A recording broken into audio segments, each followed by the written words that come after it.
Hello friends, this is Mr. Zac, also known as Spring Salamander, and I have a story for you.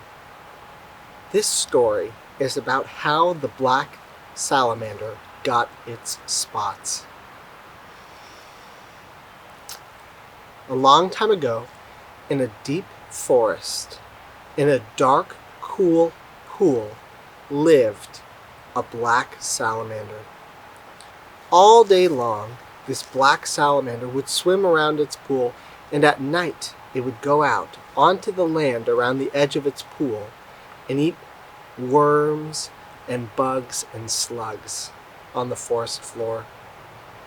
One day, while the black salamander was swimming around its vernal pool, a caterpillar fell out from a nearby tree and landed on the forest floor next to the pool. Black salamander swam over, crawled out onto the land, and just as it was about to eat the caterpillar, a flash ran by and grabbed the caterpillar and took it to the base of a nearby tree. It was a skink, a little lizard about the same size as a salamander. Salamander was upset. "I was going to eat that caterpillar," the salamander said to the skink. The skink looked at the salamander.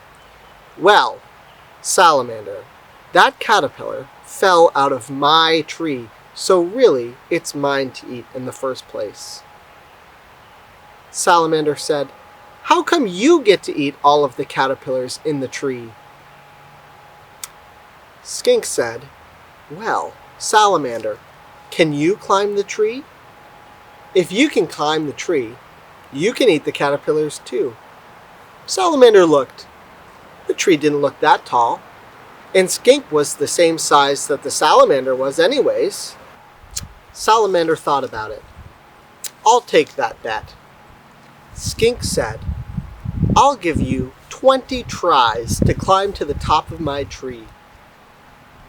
Each time you try, I'll put a little yellow dot on your back so we can keep track." Salamander agreed and walked over to the base of the tree. Salamander put one foot on and then another and climbed about 2 feet up the base of the tree when it lost its grip with its wet hands and slid off. "That was try number 1, Skink said. Skink plucked a dandelion and put a little yellow smudge on Salamander's black back. "No problem," Salamander said. "I was just having a try. I can do it this time." Salamander went over to the tree, one hand on, one foot on, climbed a little bit higher this time, but Salamander's wet hands lost their grip and it slid back down to the bottom of the tree.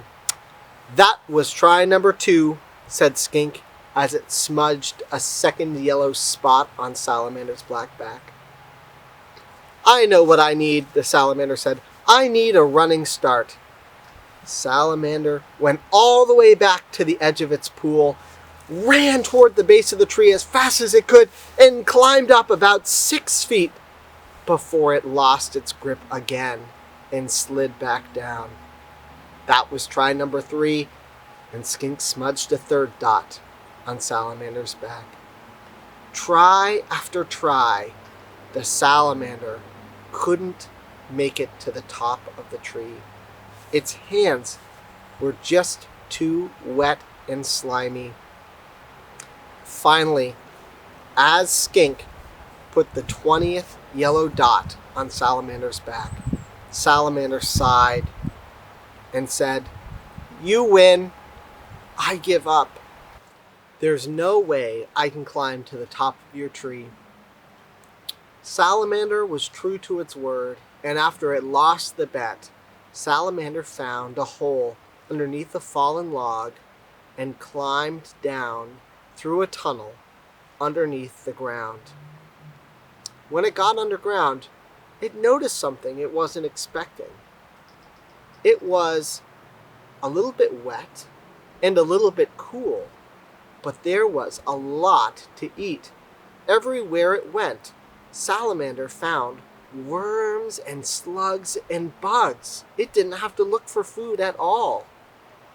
And so even to this day, the spotted salamander lives underground, traveling through tunnels and eating all sorts of stuff.